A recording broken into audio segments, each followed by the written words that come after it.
жалпы бизнес әйелдер үшін бе?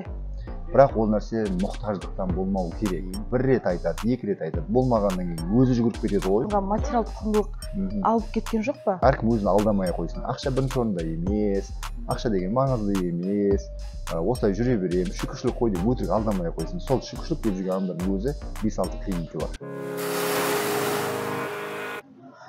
Армысыздар, мен Әсем Құралбекқызы, назарларыңызда Касс-медиа бағдарламасы, қарсы алдымда халық қызметшісі Жеңіс Есенгелдин. Қалайсыз аға? Жақсы, рахмет сұхбатқа шақырғаныңызға. Көңіл күйіңіз қалай? Керемет, мынандай жерде көңіл күйдің енді жақсы болу керек қой негізінде. Көріп тұрғандай Түркиядасыз. Қандай мақсатта келдіңіз? Мен адамдарға бизнесті үйретіп жүрміз, қаржылық сауаттылықты үйретіп жүрміз деген сияқты. Бірақ мен көрейін дедім, осы кез келген білім ол эмоциямен жақсы берілетін болғандықтан барлық бизнесмендерді осы бизнес турға алып келіп, эмоцияны көтере отырып, соларға өзімнің білімімді дарыту деген мақсатыма жетіп жатқан сияқтымын. Өйткені нәтижесін көріп жатырмыз. Көптеген адамдар айтады ғой, орысшада айтады, люди не хотят, чтобы их обучали, люди хотят, чтобы их развлекали дейді. Сол осы қуандыру арқылы, эмоциясын көтеру арқылы керемет көңіл күйді пайдаланып, білімді миға сіңіргізу деген осындай бір мақсатта. Қанша күн боласыздар? Жалпы біз осы 5 түн және 6 күн болады. Әзірше жеткілікті деп ойлаймын, өйткені көп нәрсе аз болғаны жақсы негізінде.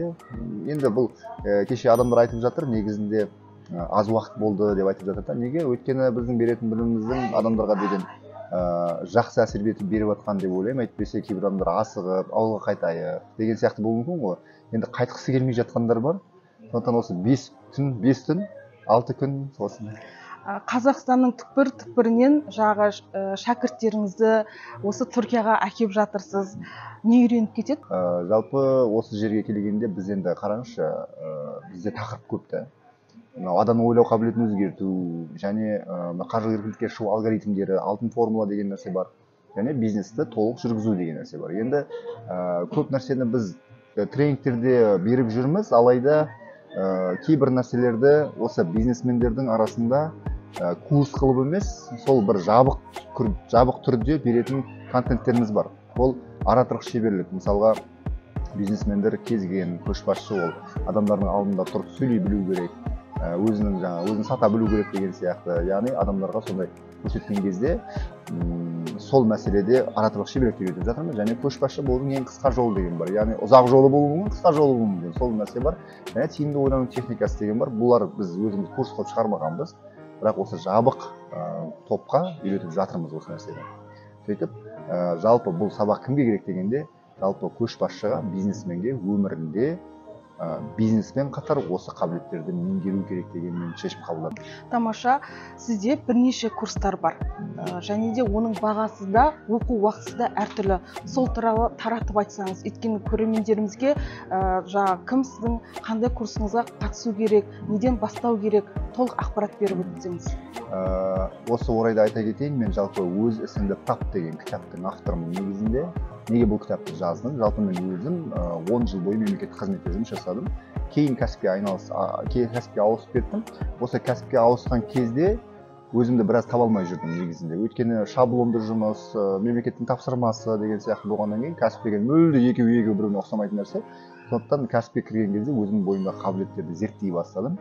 Сөйтіп өзімді осы уақытқа 7 жыл бойы оқу арқылы өзімнің бойымдағы қабілеттерді таптым дағы. Сосын көп адамдардың қарап отырсаң, жанына қарап отырсаң, бәрі де менің өміріме ұқсас екен. Яғни менің деп отырғаным бұл қазақтардың менталитеті, енді сол ортада өмір сүріп жүргеннен кейін бәріміздің менталитетіміз ұқсас. Ол кезде менде де сұрақ болған, неден бастаймын, мен бизнес жасай аламын ба, жасай алмаймын ба, қабілетім қандай деген сияқты мәселелерге өзім жауап таптым да, сол жауап тапқан жауаптың барлығын өзім тап деген кітапқа сыйғызып қойдым. Яғни қазіргі уақытта хит болып жатыр, енді көп адамдар алып жатыр. Осы жерде өз қабілетіңді табу керек, соған байланысты курсымыз бар.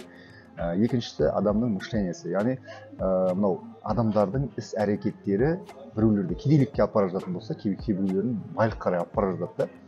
сол неге байланысты деген кезде адамның басындағы ойлауына, яғни бір нәрсені әртүрлі ракурстан қарай білу керек деген сияқты. Мысалға біреу бизнес жасаудан қорқамын дейді, біреу қорықпаймын дейді.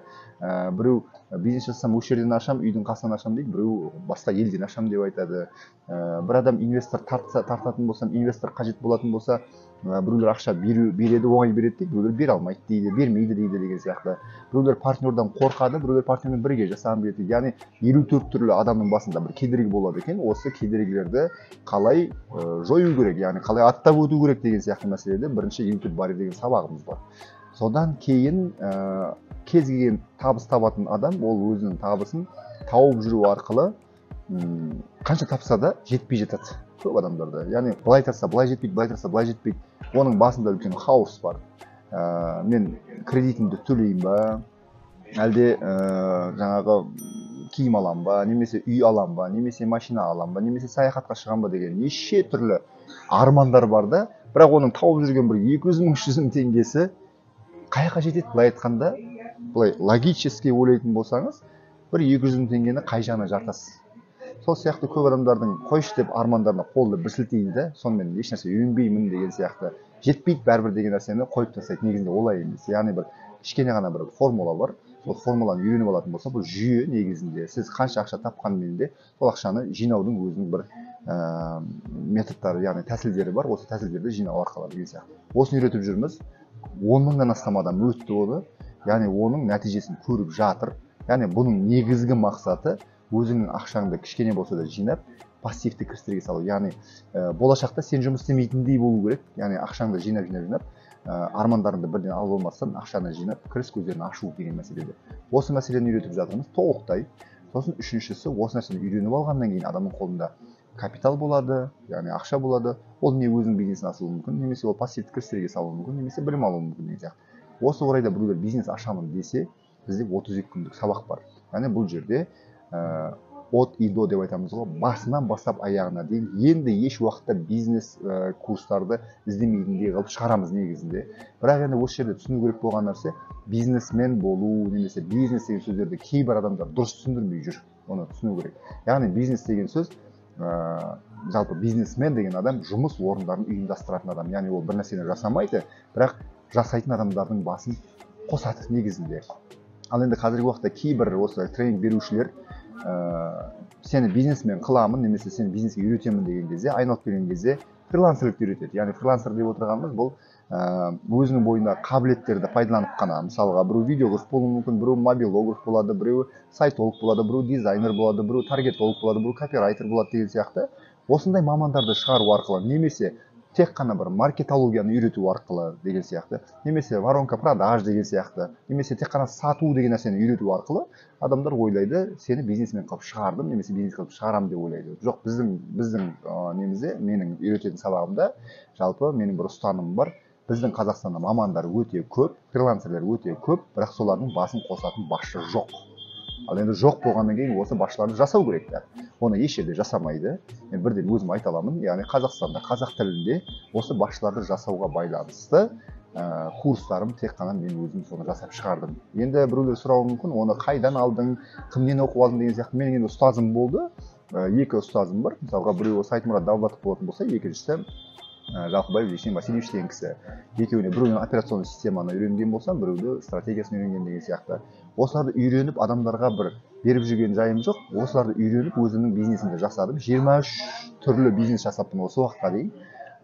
Осы бизнестерді жасау арқылы, кейбіреулерін құлау арқылы осы тәжірибені жинақтап, өзімнің жасап көрген дүниелерімді барлығын қағаз бетіне түсіріп, қайсысы дұрыс болады, қайсысы дұрыс болмайды, қайсысы су, қайсысы қажет емес деген бәрін іріктеп алып, осыларды адамдарға беріп жүрмін. Сондықтан да деп ойлаймын, адамдарға берген сабақтың нәтижелілігін бірден көріп жатырмын. Осы айтайын деген.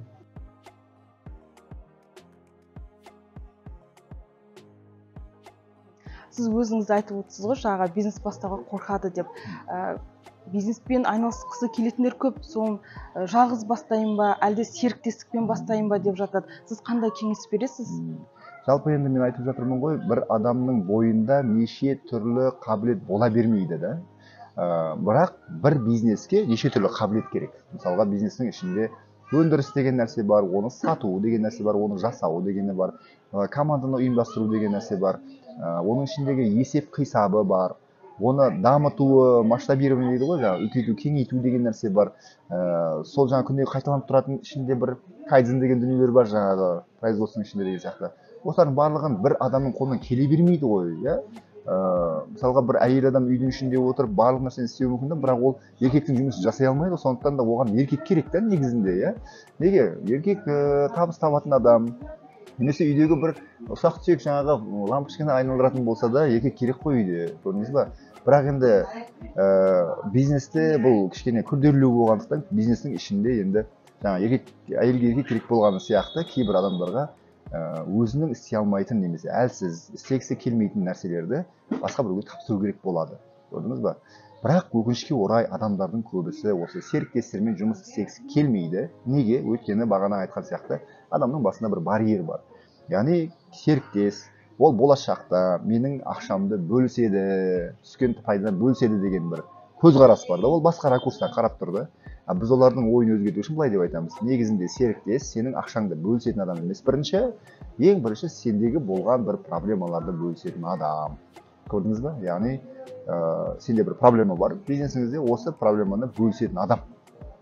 Деген кезде, значит, мен өзімнің проблемаларымды бөлісуім керек екенмін ғой деп ана адамға бергісі келген кезде уже іздеп бастайды. Яғни бәрі айналып келгенде сіздің ойлау қабілетіңізге байланысты болады. Сондықтан сізге сіздің сұрағыңызға мен адамдарға айтамын, егер өзің барлығын істей аламын десең, көп жағдайда істей алмайды.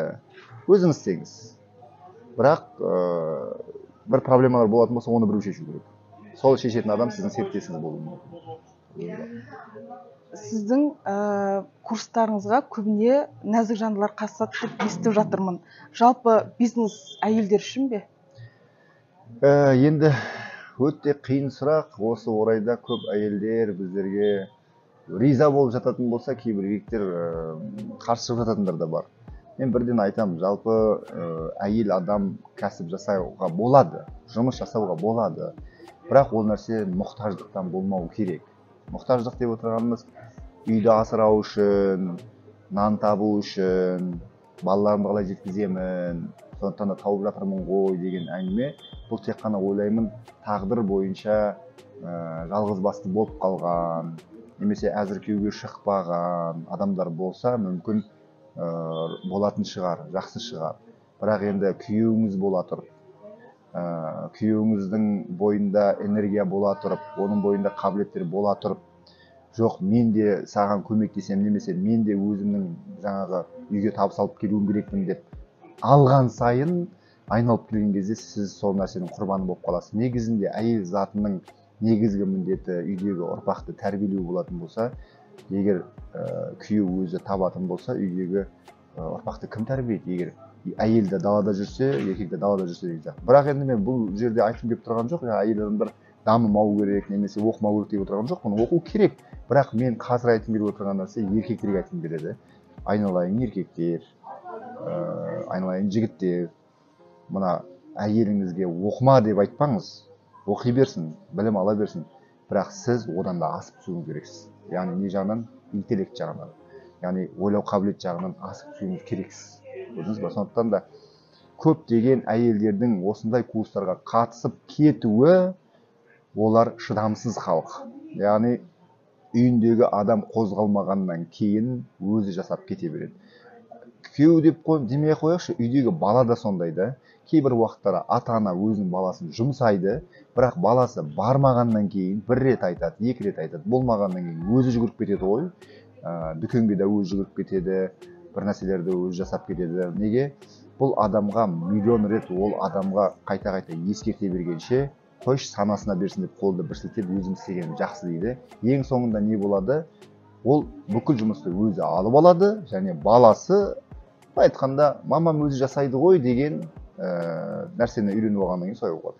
Қарап отырсаңыздар, үйдегі еркек адамда кейбір уақыттар осындай жағдайға түсіп кетеді. Әйелі бір рет айтады, екі рет айтады, сосын күйеуі естімеген болады. Сосын амал жоқ тұрады да, өзім жасай берейінші деп бір-екі рет жасайды. Сосын бір кезде өзінің табысы, күйеуінің табысынан қарағанда көбірек бола бастағаннан кейін айналып келгенде ол әйел би деп айтады.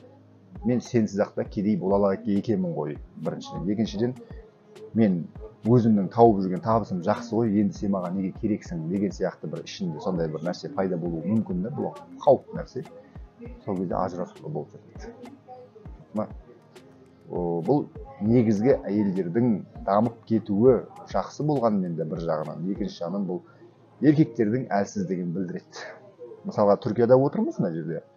Қарап отырсаңыздар, еш жерден мен әлі әйел адамдан жұмыс істеп жүрген көрген жоқпын. Неге? Мен енді түріктерді мықты деп айтпай ақ қояйын, бұлардың менталитеті сондай да. Жалпы бұл кісілер өздерінің әйелдеріне жұмыс жасатпайды. Жасатпайды дегенде үйде отыр, мен де жұмыс істемеймін, сен де емес демейді. Еркектер әйелдердің орнына жұмыс істеп жатыр. Сол кезде әйелдер өздерінің нәзіктігін сақтап қалып жатыр. Ал енді әйелдің дамуы жағынан, ол психология болсын, күйеуін сыйлау жағынан болсын, баласын тәрбиелеу жағынан болсын, білімдерді алуға болады ғой. Солай.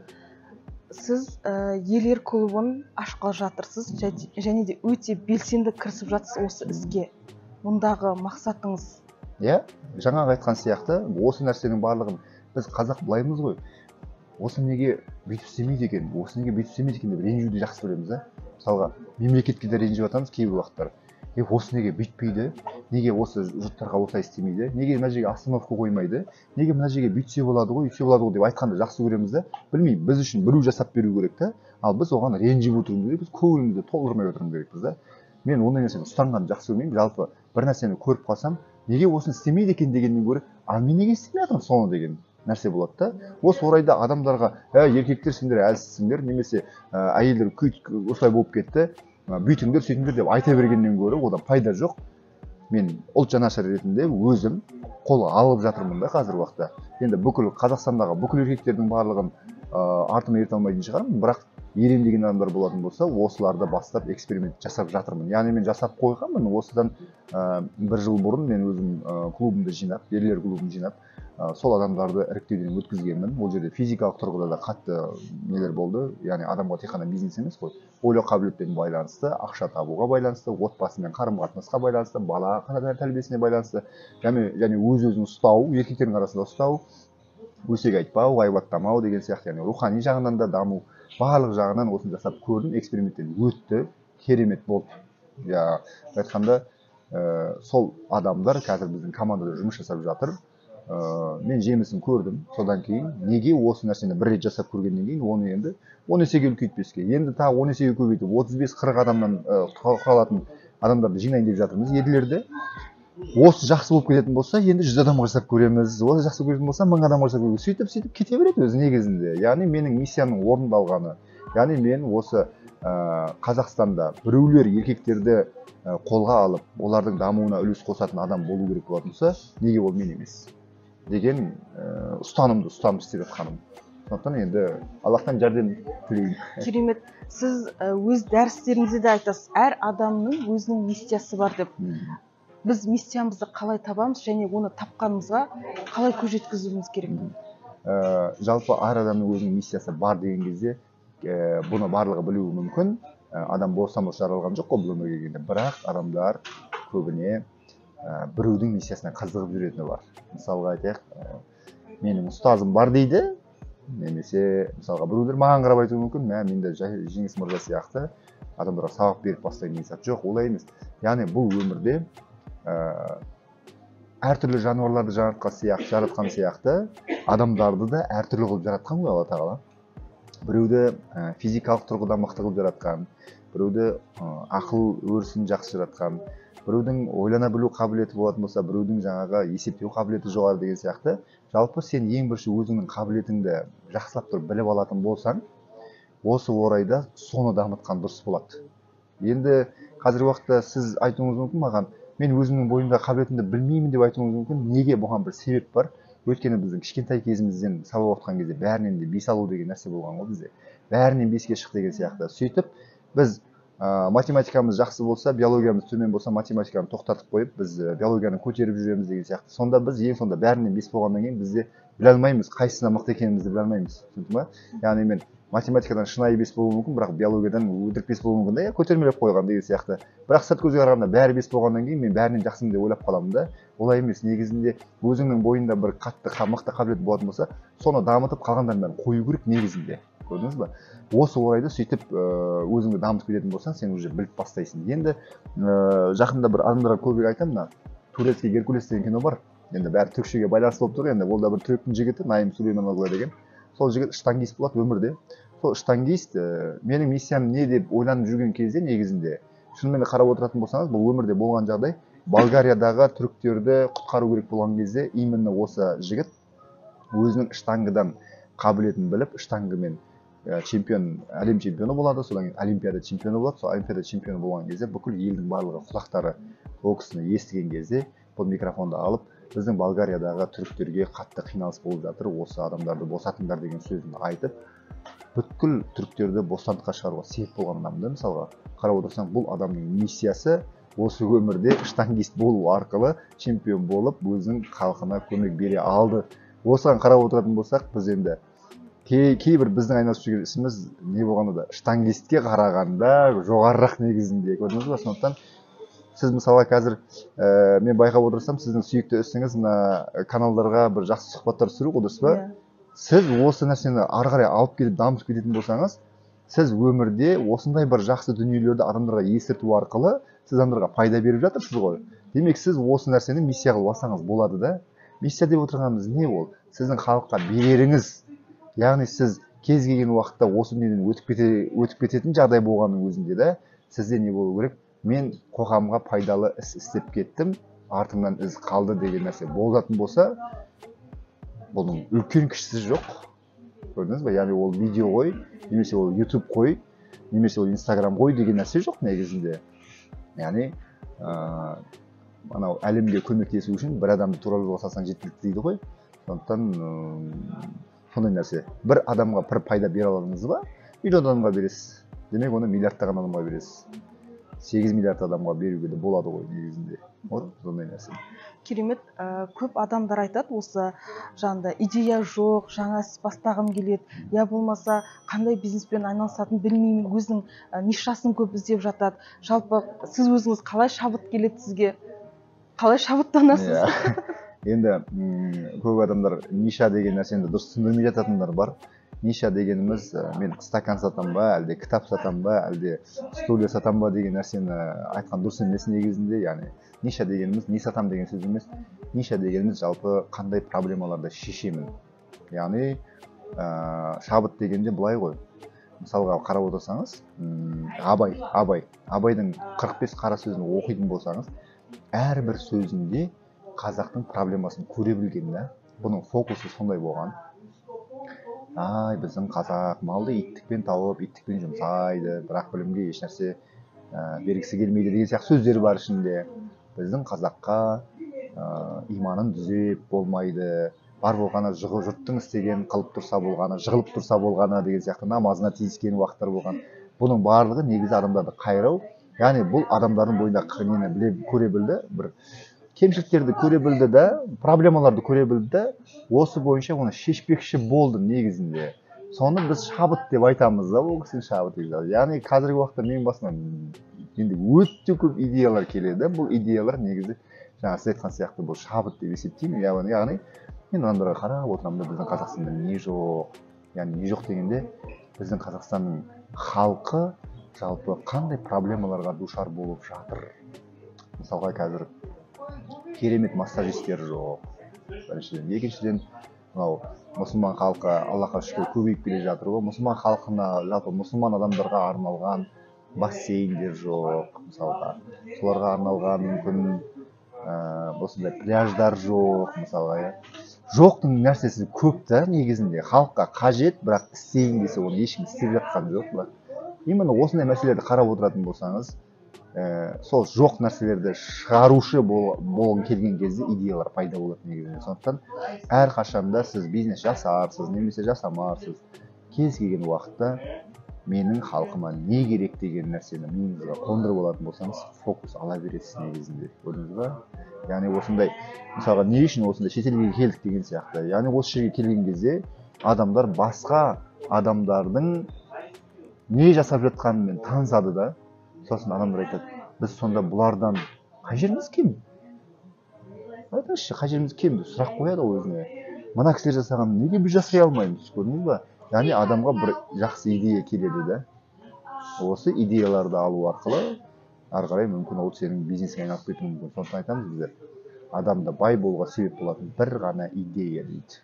Ал идея іздеген адамға табылады. Соңғы уақытта бизнес курстары көбейіп кетті. Ол тек Қазақстан емес, көршілес мемлекеттерде де. Және де халықтың жаңағындай бұрынға қарағанда ынтасы әлдеқайда жоғарылаған сияқты, көзқарасы өзгеріп келе жатқан сияқты. Енді бәріміз қалаймыз жақсы өмірді, зәулім үйді, қымбат көлікті. Дегенмен бірінші орынға материалдық құндылық алып кеткен жоқ па? Бірінші сұрағыңызға, курстар көп екені көп қой, бірақ енді естеріңізде болса, ауру көбейген кезде врачтар да көбейіп кетті ғой, бірақ көп болуының өзінің бір заңдылығы бар.